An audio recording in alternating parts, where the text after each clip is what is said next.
Қайырлы күн 4-ші сыныптың оқушылары. Бүгін 88-ші сабақты өтеміз, математика пәні.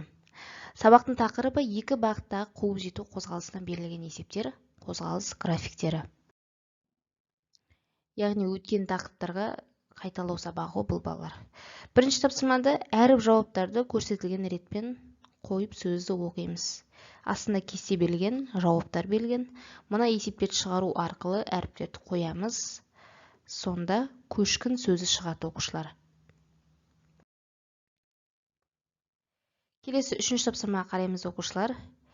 Есептің берілгені бар. Бұл қысқаша шарты.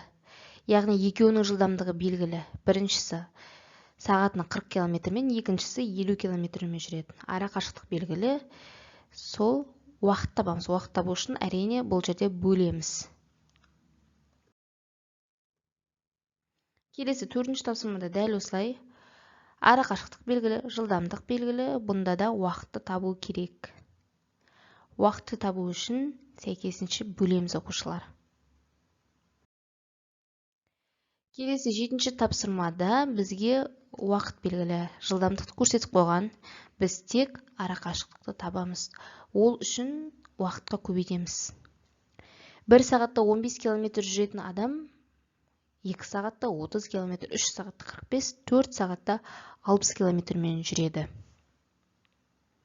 Астындағы диаграммаға мұқият қараймыз балалар. Оқушылар 7-ші тапсырмаға қараймыз. Хауыздың екі құбыры ашық. Біреуінен сағатына 50 куб метрмен, екіншісінен 40 куб метрмен. Ара қашықтығы 270 куб метр. Уақыт табу керек. Уақытты табу үшін қашықтықты екеуінің жылдамдығына бөлеміз. Сонда 3 сағаттан кейін хауызда 270 куб метр су толады. Келесі оқушылар 8-ші есеп ең соңғы есебіміз. Бұл да мәтін есеп. Бұл жерде шаңғышылар берген. Артындағы шаңғышы, алдындағы шаңғышы, жылдамдықтар белгілі, ара қашықтық белгілі. Онда екінші шаңғышы 2 минуттан кейін қуып жетеді. Сау болыңыздар балалар. Каналға жазылып қойды ұмытпаймыз. Қасында қоңыраушаны басыңыздар. Достарыңызға жіберіңіздер бұл сабақты түсінбей жүрген балалар болса.